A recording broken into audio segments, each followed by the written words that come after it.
Shalom, apa kabar semua? Semoga kita berada dalam keadaan yang baik dan sehat.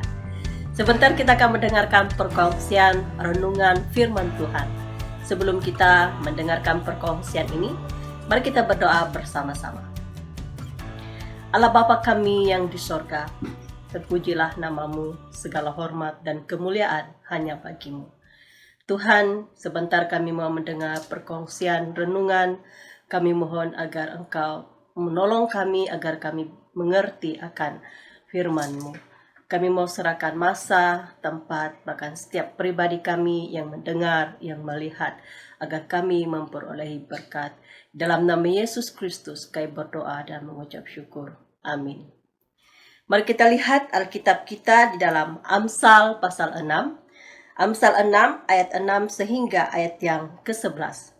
Perkongsian kita terdapat dalam Amsal pasal 6 ayat 6 hingga ayat yang ke-11 berbunyi demikian.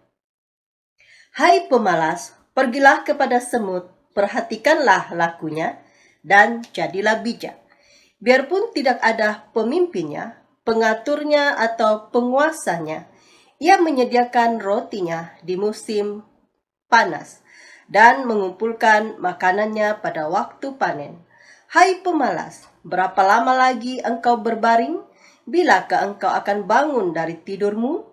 Tidur sebentar lagi, mengantuk sebentar lagi, melipat tangan sebentar lagi untuk tinggal berbaring. Maka datanglah kemiskinan kepadamu seperti seorang penyerbu dan kekurangan seperti orang yang bersenjata. Tema kita yang kita akan pelajari bersama-sama pada saat ini yaitu jadilah bijak. Adalah sangat penting menjadi seorang insan di dunia ini untuk menjadi orang yang bijak. Kita sering kali mendengar kalau kita tidak pandai ataupun kalau kita tidak bijak, kita tidak akan boleh hidup di dalam dunia ini.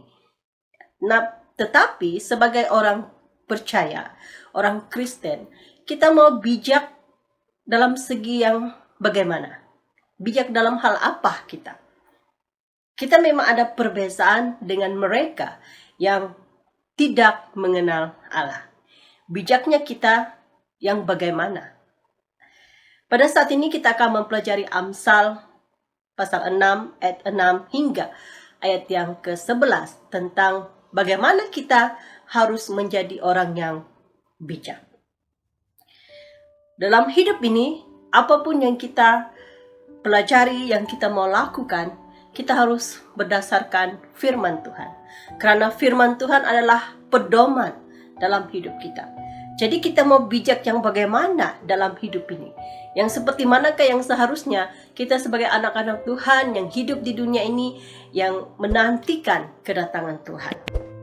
Jadi tema kita, jadilah bijak. Berdasarkan teks tadi yang kita telah baca bersama, kita akan mempelajari beberapa perkara tentang jadilah bijak. Pertama yang kita mempelajari yaitu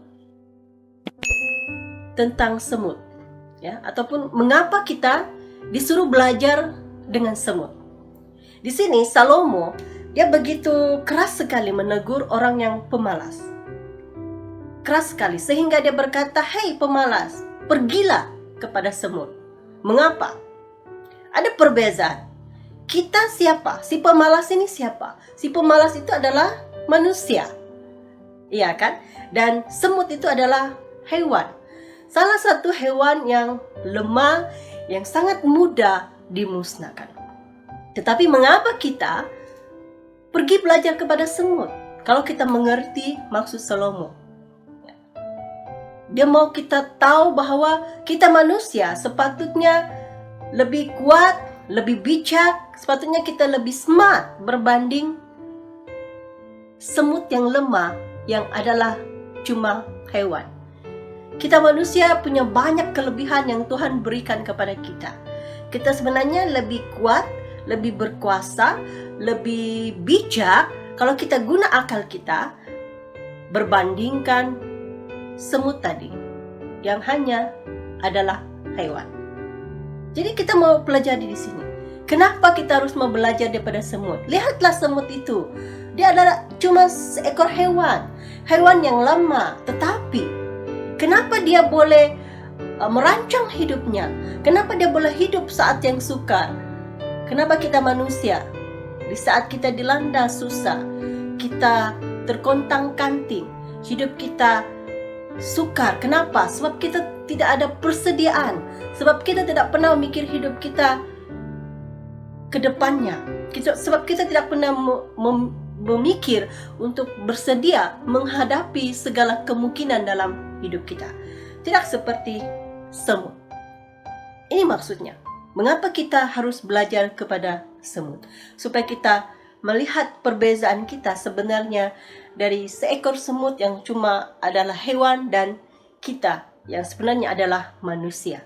Sebenarnya kita boleh melakukan lebih baik daripada semut tadi. Tetapi kenapa kita harus belajar kepada semut? Dan memang saat ini kita akan belajar dari seekor semut. Untuk memperbaiki hidup kita, untuk menjadi orang Kristen yang bijak dalam kita melalui hidup kita di dunia ini.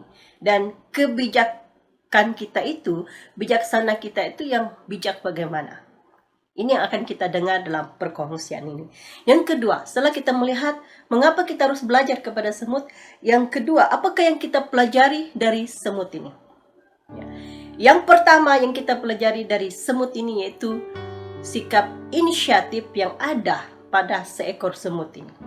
Kita lihat dalam Amsal 7 dan Amsal 8 berbunyi demikian, biarpun tidak ada pemimpinnya, pengaturnya atau penguasanya, ia menyediakan rotinya di musim panas dan mengumpulkan makanannya pada waktu panen. Perhatikan, biarpun dia tidak ada pemimpin, walaupun tidak ada yang mengaturnya, yang mengarahnya, tetapi dia punya inisiatif.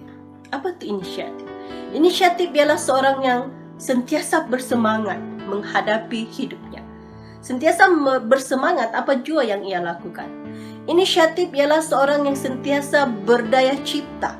Ia sentiasa berfikir untuk apa lagi yang ia lakukan? Untuk mengubah hidupnya, untuk memperbaiki hidupnya, untuk melakukan sesuatu yang baru. Itu inisiatif. Inisiatif juga adalah seseorang yang melakukan pekerjaannya tanpa menunggu diarah. Dia tahu, dia tidak tunggu diarah. Dia tahu apa yang harus ia lakukan. Ini yang kita pelajari dari seekor semut. Dan kita selidiki diri kita dalam pekerjaan kita setiap hari, dalam hidup kita, dalam kita mengatasi kesulitan hidup kita, ya, di dalam hal kita melakukan ibadah kita sebagai orang-orang percaya kepada Tuhan. Adakah kita telah mempunyai sikap-sikap seperti semut ini, punya inisiatif dalam hidup kita?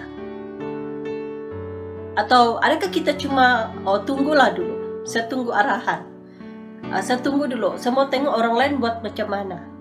Dia tunggu dulu, tapi dia sendiri tidak menggunakan pikirannya. Dia sendiri tidak berpikir apakah yang ia harus lakukan. Ia tidak berusaha. Ia suka menjadi ekor. Ia suka menjadi pengikut. Ia suka diperintah-perintah. Padahal dia boleh mengerjakannya sendiri. Dia boleh membuat keputusannya sendiri tanpa bergantung pada keputusan orang lain. Inilah semut yang kita pelajari dari seekor semut. Ia punya inisiatif.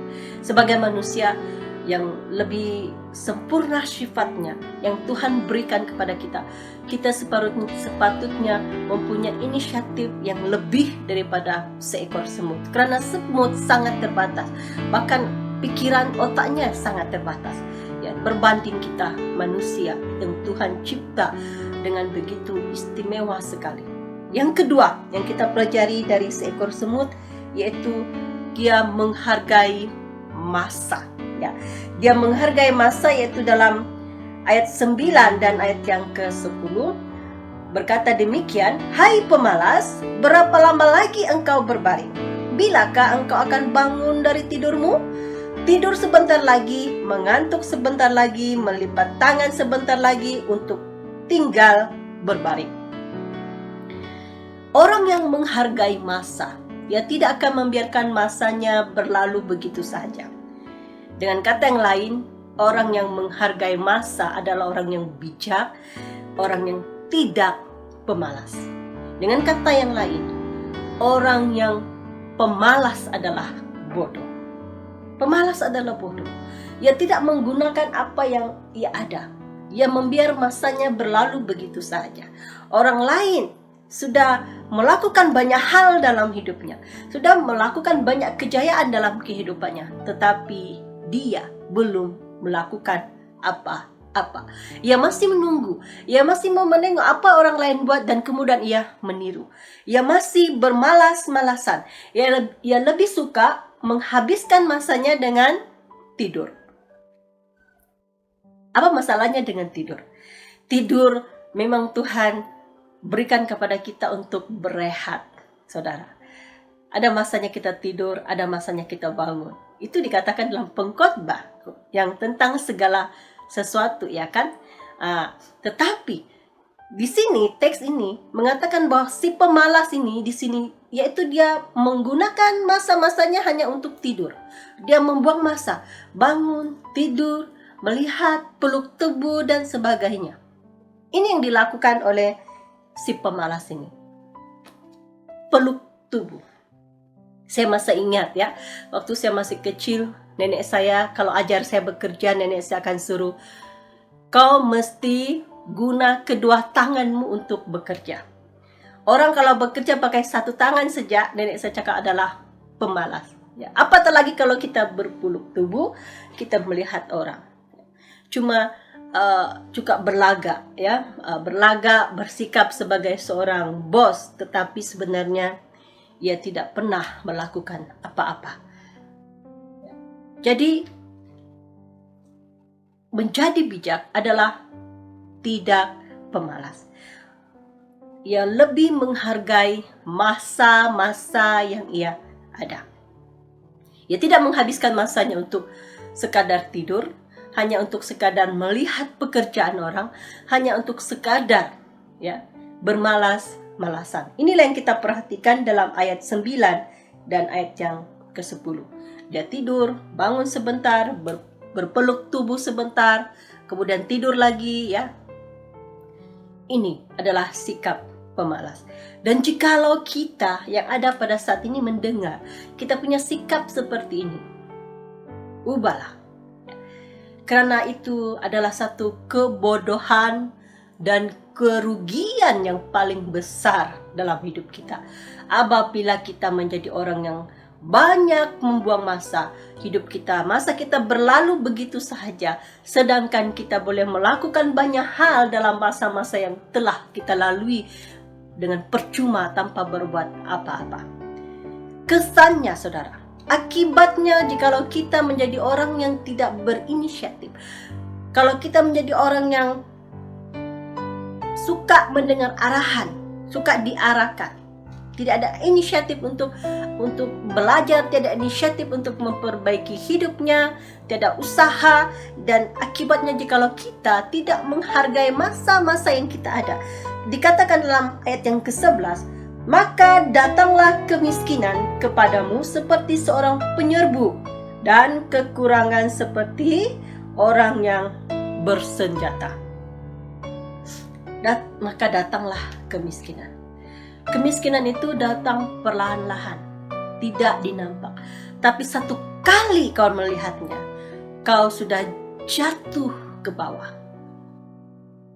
Kau tidak ada persiapan, seperti sebuah kota yang diserbu, diserang.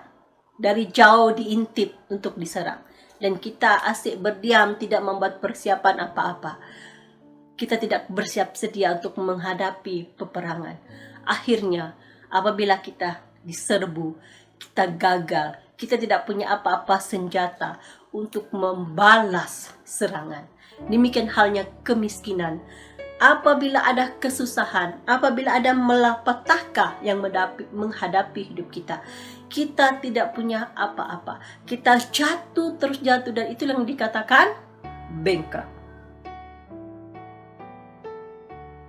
Saudara yang terkasih, bagaimana dengan kehidupan rohani kita? Sebagai anak-anak Tuhan, di dalam ibadah kita, ya, di dalam hubungan kita dengan Tuhan, adakah kita menjadi bijak? Adakah kita memilih menjadi bijak, yaitu berinisiatif untuk sentiasa dekat kepada Tuhan, untuk memperbaiki hubungan kita dengan Tuhan? Atau mungkin ada yang di antara kita yang mendengar pada saat ini belum bertobat. Adakah kita mau mengambil langkah untuk bertobat, datang kepada Tuhan? Jangan tunggu ada orang yang datang kepadamu dan berkata, mari bertobatlah. Kalau saat ini kamu sudah mendengar suara Tuhan, Roh Kudus berbicara di hatimu untuk mengajak engkau datang kepadanya, bertobat, mendengarkan firman-Nya, dan melakukan perintahnya, datang. Jangan tunggu ada orang lain. Kalau engkau telah mendengar suara Tuhan itu secara pribadi, datanglah, berinisiatiflah untuk melangkah datang kepada Tuhan. Sebagai anak-anak Tuhan yang sudah percaya kepada Tuhan, apakah inisiatif kita di dalam kita mendekatkan diri kita secara pribadi kepada Tuhan? Harus ada inisiatif kita.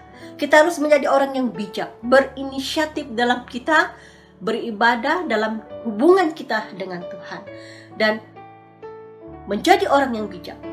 Kita harus memilih menjadi orang yang bijak, yaitu kita tidak membuang masa kita berlalu begitu saja. Kita harus menggunakan masa kita terlebih lagi pada saat-saat seperti ini, saudara. Saya tidak katakan bahwa kiamat sudah dekat, kedatangan Tuhan Yesus sudah dekat. Tetapi dekat ataupun tidak, kita tidak tahu bila Tuhan datang. Dan kita sendiri tidak tahu bilakah nafas kita ini berpisah dari badan kita. Jadi kita harus bersiap siaga. Sudahkah kita menggunakan masa-masa kita yang ada ini untuk sesuatu yang berguna? Selain daripada kita menggunakan masa kita untuk kita menghadapi hidup-hidup kita di dunia ini, mencari rezeki, mempersiapkan diri kita, mental kita, kecukupan keluarga kita, diri kita untuk menghadapi hal-hal yang berlaku dalam dunia ini. Hal-hal kerohanian kita itu juga kita harus sentiasa bersiap sedia. Ya, kita harus menggunakan masa kita dengan sebenarnya, dengan sungguh-sungguh untuk kepada Tuhan. Kalau kita melihat keadaan yang terjadi dalam dunia sekarang, dengan banyak jenis wabah, penyakit, virus, apapun istilah yang dunia katakan itu, saudara, kita harus menjadi bijak, memperbaiki hubungan kita dengan Tuhan, menjadi lebih baik dan baik, menggunakan masa-masa kita yang ada dengan mendekatkan diri kita kepada Tuhan. Bagaimana mendekatkan diri kepada Tuhan? Berdoa, cara yang paling tak ada kos, saudara. Tidak ada kosnya. Kau datang kepada Tuhan, berdoa. Keraplah berdoa. Itu adalah salah satu hubungan yang sangat intim dengan Tuhan. Kekuatan kita sebagai orang yang percaya adalah doa. Apabila kita mulai berdoa, tetap berdoa, sentiasa berdoa, percayalah, apapun yang terjadi, kita selalu punya jawaban, selalu ada pertolongan. Kita akan selalu tenang karena kita punya pikiran, kita punya cara hidup kita, cara kita melihat, menilai sesuatu yang terjadi dalam dunia ini adalah berbeza. Saudara-saudari yang terkasih, marilah kita memilih menjadi bijak. Mungkin kita kata saya sudah bijak. Ya, mari kita menjadi lebih bijak lagi. Yaitu memilih berinisiatif di dalam hidup kita, baik dalam kehidupan kita secara jasmani dunia ini maupun dalam kehidupan kita secara rohani, hubungan kita dengan Tuhan. Dan mari kita menggunakan masa-masa yang ada ini sebaik yang mungkin. Kalau masa ini kita baik-baik saja, kita sehat, itu semua adalah karena kasih karunia Tuhan dalam hidup kita. Oleh itu, mari kita gunakan masa-masa ini dengan baik, menghargainya, mendekatkan diri kita dengan Tuhan, menikmati saat-saat indah bersama keluarga kita. Marilah saudara dan saudari, jadilah bijak, pilihlah menjadi orang yang bijak, lebih bijak daripada seekor semut, sebab kita adalah manusia yang dicipta Tuhan dan manusia yang telah ditebus oleh Tuhan. Demikianlah perkongsian kita pada saat ini. Semoga Anda diberkati. Kita bertemu lagi di lain perkongsian.